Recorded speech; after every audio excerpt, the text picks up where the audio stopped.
Hello my dear student, welcome to back my YouTube channel NK classes. जितने भी विद्यार्थी 25 अप्रैल को राजनीतिक विज्ञान का पेपर देने वाले हैं, तो मेरे प्यारे स्टूडेंट हो, ये वीडियो उनके लिए काफ़ी इंपॉर्टेंट होने वाला है, क्योंकि आज की इस वीडियो में आपको राजस्थान बोर्ड कक्षा 11वीं वार्षिक परीक्षा 2025 का आपको ये पेपर बताने वाला हूँ। क्लास 11th ईयरली एग्जामिनेशन 2025 का आपका ये पेपर होने वाला है। राजनीतिक पॉलिटिकल साइंस का आपका ये पेपर होने वाला है। आप लोग देख सकते हो आपका सब्जेक्ट कोड है, यहाँ पर क्यूआर कोड भी है आपके इस पेपर में। तो चलिए दोस्तों, अब बात करते हैं आपका जो राजनीतिक विज्ञान का पेपर होगा उसमें किस प्रकार के क्वेश्चन पूछे जाएंगे। तो मेरे प्यारे स्टूडेंट हो, आपको इस वीडियो को अंत तक देखना है और चैनल को आपको सब्सक्राइब करना है, वीडियो को लाइक करना है और इस वीडियो को आपको अपने दोस्तों के साथ शेयर जरूर करना है ताकि वो भी इस पेपर का सोल्यूशन कर सके। तो हम बात करते हैं अब आपके वस्तुनिष्ठ प्रश्न जो आपसे पूछे जाएंगे, ऑब्जेक्टिव टाइप क्वेश्चन पूछे जाएंगे। प्रत्येक क्वेश्चन आपका 1 नंबर का पूछा जाता है। तो चलिए दोस्तों, पहला क्वेश्चन देखते हैं। आपका क्या कहता है कि भारतीय संविधान सभा की प्रारूप समिति के अध्यक्ष थे। आपको बताना है कि भारतीय संविधान सभा की प्रारूप समिति के अध्यक्ष थे, तो कौन थे दोस्तों? तो 4 ऑप्शन है, तो इसका आपका करेक्ट आंसर क्या हो जाएगा? डॉक्टर भीमराव अंबेडकर। तो इसका ऑप्शन से आपका एकदम करेक्ट आंसर हो जाएगा डॉक्टर भीमराव अंबेडकर। उसके बाद सेकंड क्वेश्चन देखिए, वे कौन से अधिकार हैं जिनका हनन होने पर व्यक्ति न्यायपालिका की शरण ले सकता है? तो 4 ऑप्शन है, औपचारिक अधिकार, कानून अधिकार, मौलिक अधिकार, प्राकृतिक अधिकार। तो इसका ऑप्शन सी आपका एकदम करेक्ट आंसर हो जाएगा मौलिक अधिकार, फंडामेंटल राइट्स। उसके बाद तीसरा क्वेश्चन देखिए यहाँ पर कि भारतीय संविधान का कौन सा अनुच्छेद संवैधानिक उपचारों का अधिकार से संबंधित है? तो 4 ऑप्शन है, अनुच्छेद 31, अनुच्छेद 32, अनुच्छेद 33, अनुच्छेद 34। तो इसका आपका राइट आंसर क्या हो जाएगा दोस्तों? अनुच्छेद 32। तो इसका ऑप्शन पे आपका एकदम करेक्ट आंसर हो जाएगा। उसके बाद हम नेक्स्ट क्वेश्चन की बात करते हैं। तो नेक्स्ट क्वेश्चन देखिए दोस्तों कि राष्ट्रपति द्वारा नियुक्त मुख्य चुनाव आयुक्त का कार्यकाल कितने वर्ष का होता है? तो 4 ऑप्शन है, सही ऑप्शन आपको इसका कमेंट करके बताना है कि 4 वर्ष का होता है, 3 वर्ष का, 5 वर्ष का या 6 वर्ष का होता है। उसके बाद हम नेक्स्ट क्वेश्चन की बात करते हैं। तो देखिए कि सामूहिक रूप से मंत्रिपरिषद किसके प्रति उत्तरदायी होती है? तो किसके प्रति होती है? राष्ट्रपति, लोकसभा, प्रधानमंत्री या राज्यसभा? तो इसका राइट आंसर क्या हो जाएगा?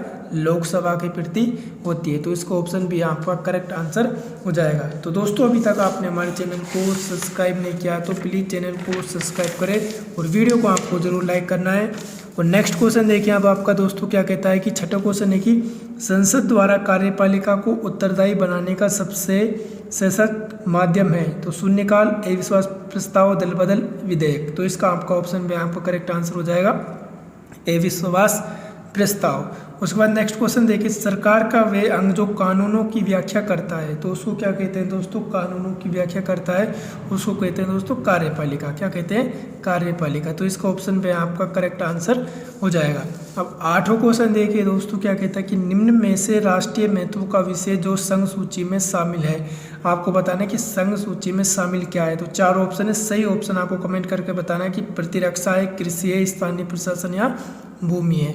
उसके बाद नेक्स्ट क्वेश्चन देखिए, 9वां क्वेश्चन क्या है कि ग्राम पंचायत का मुखिया होता है? तो ग्राम पंचायत का मुखिया कौन होता है दोस्तों? प्रधान होता है, सरपंच होता है, जिला प्रमुख होता है, ग्राम सचिव होता है? तो होता है सरपंच। तो ग्राम पंचायत का मुखिया कौन होता है? सरपंच होता है। तो इसका ऑप्शन पे आपका एकदम करेक्ट आंसर हो जाएगा। अब नेक्स्ट क्वेश्चन की बात करते हैं। तो 10वां क्वेश्चन देखिए, भारतीय संविधान को एक जीवंत दस्तावेज कहा जाता है क्योंकि? 4 ऑप्शन है, क्योंकि क्यों कहा जाता है दोस्तों? इसका आपका राइट आंसर क्या हो जाएगा दोस्तों? उपयुक्त सभी आपका करेक्ट आंसर हो जाएगा। उसके बाद नेक्स्ट क्वेश्चन देखिए कि भारतीय संविधान की प्रस्तावना में किस प्रकार के न्याय की बात की गई है? तो किस प्रकार के न्याय की बात की गई है दोस्तों? 4 ऑप्शन में सामाजिक, राजनीतिक, आर्थिक। तो इसका भी ऑप्शन डी आपका करेक्ट आंसर हो जाएगा उपयुक्त सभी। उसके बाद नेक्स्ट क्वेश्चन देखिए कि हिंद स्वराज किसकी कृति है? तो हिंद स्वराज किसकी कृति है दोस्तों? महात्मा गांधी जी की। तो इसका ऑप्शन पे आपका एकदम करेक्ट आंसर हो जाएगा। अब हम नेक्स्ट क्वेश्चन की बात करते हैं। तो देखिए दोस्तों क्या कहता है कि जन्मजात विशिष्टताओं और योग्यताओं का परिणाम होता है प्राकृतिक असमानता, आर्थिक असमानता, राजनीतिक असमानता या सामाजिक असमानता? तो इसमें आ जाएगा प्राकृतिक असमानता। तो इसको ऑप्शन ए आपका एकदम करेक्ट आंसर हो जाएगा प्राकृतिक असमानता। अब नेक्स्ट क्वेश्चन की बात करते हैं। तो अब आपका नेक्स्ट क्वेश्चन देखिए दोस्तों, क्या कहता है कि धर्मनिरपेक्षता का मतलब सभी धर्मों को राज्य द्वारा समान संरक्षण है, ये विचार किसका है? तो ये विचार किसका है दोस्तों? तो इसका आंसर आपको क्या करना है दोस्तों, कमेंट करके बताना है। उसके बाद नेक्स्ट क्वेश्चन है कि निम्न में से कौन सा कारक भारत के राष्ट्रवाद के उदय में सहायक नहीं रहा है? तो कौन सा है? सामुदायिकता। तो इसको ऑप्शन डी आपका एकदम करेक्ट आंसर हो जाएगा। अब बात करते हैं आपके सेकंड क्वेश्चन की कि रिक्त स्थानों की पूर्ति कीजिए। यानी कि पहला क्वेश्चन देखिए कि नागरिकता एक राजनीतिक समुदाय की डैश और डैश सदस्यता है। तो इसका आंसर आपको कमेंट करके बताना है। सेकंड क्वेश्चन देखिए कि नारीवाद डैश के समान अधिकारों का पक्ष लेने वाला सिद्धांत है। तो इसमें आ जाए यहाँ पर स्त्री पुरुष के समान अधिकारों का पक्ष लेने वाला सिद्धांत है। नेक्स्ट क्वेश्चन देखिए कि दे रिपब्लिक पुस्तक के लेखक हैं। तो कौन है दोस्तों? इसमें आएगा आपका दोस्तों प्लेटो। तो दे रिपब्लिक पुस्तक के लेखक कौन है दोस्तों? प्लेटो। कौन है दोस्तों? प्लेटो। नेक्स्ट क्वेश्चन है कि मत देने का अधिकार हमारा अधिकार है। इसका आंसर आपको कमेंट करके बताना है। नेक्स्ट क्वेश्चन देखिए डैश जो जन समुदाय के लिए अफीम की संज्ञा दी है। अफीम की संज्ञा दी है। तो इसमें क्या आ जाए? जीवन और व्यक्तिगत जन समुदाय की। उसके बाद नेक्स्ट क्वेश्चन देखिए आपका कि अंतिम रूप से भारतीय संविधान पर डैश सदस्यों ने हस्ताक्षर कर इसे अंगीकृत अधिनियम क्या था?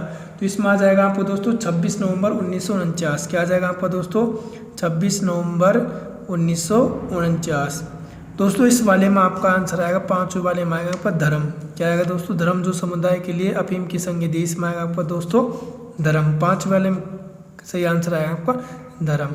उसके बाद नेक्स्ट क्वेश्चन देखिए स्वतंत्रता के सबसे महत्वपूर्ण अधिकारों में डैश है। तो इसमें आएगा जीवन और व्यक्तिगत अधिकारों में है।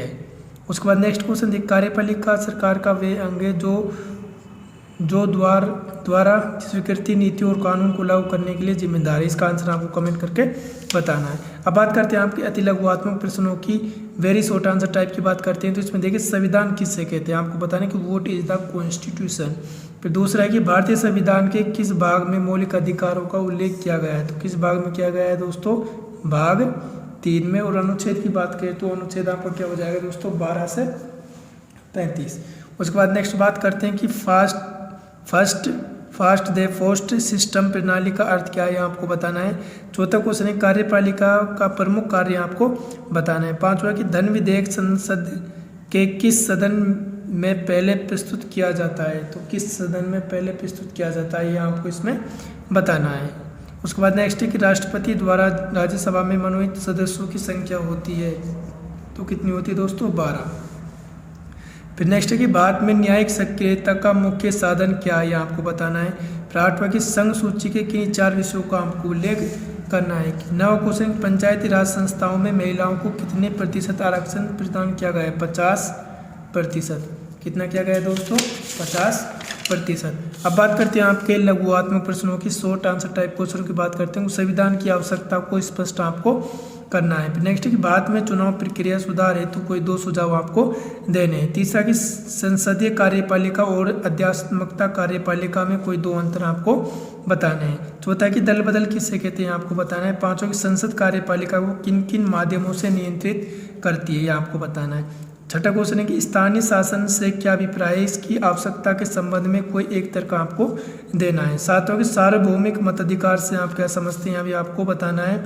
आठवां कि राजनीतिक सिद्धांत का अध्ययन हमारे लिए आवश्यक है, इसके पक्ष आपको 2 तर्क देने। 9वां क्वेश्चन गांधी के अनुसार स्वराज क्या है? स्पष्ट आपको करना है। 10वां क्वेश्चन सरकार द्वारा समानता को बढ़ावा देने के लिए क्या क्या प्रयास किए जा सकते हैं, आपको बताने हैं।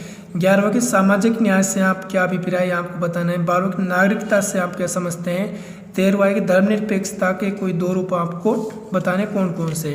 14वां की मानव अधिकार से क्या आशय आपको बताना है। अब बात करते हैं दीर्घ लघुआत्मक प्रश्नों की, यानी लॉन्ग आंसर टाइप क्वेश्चनों की बात करते हैं। तो मौलिक अधिकार अत्यंत महत्वपूर्ण है, स्पष्ट आपको ये करना है। दूसरा कि भारतीय संविधान एक जीवंत दस्तावेज है, कैसे आपको स्पष्ट करना है।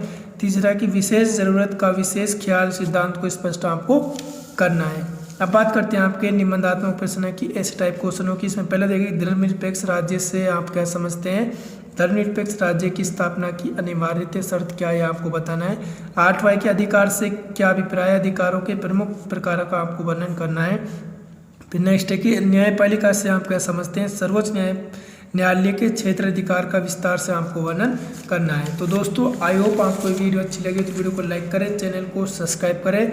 आज की इस वीडियो में मैंने आपको कक्षा 11वीं का राजनीति विज्ञान का पेपर बताया है। तो दोस्तों मिलते हैं नेक्स्ट वीडियो में।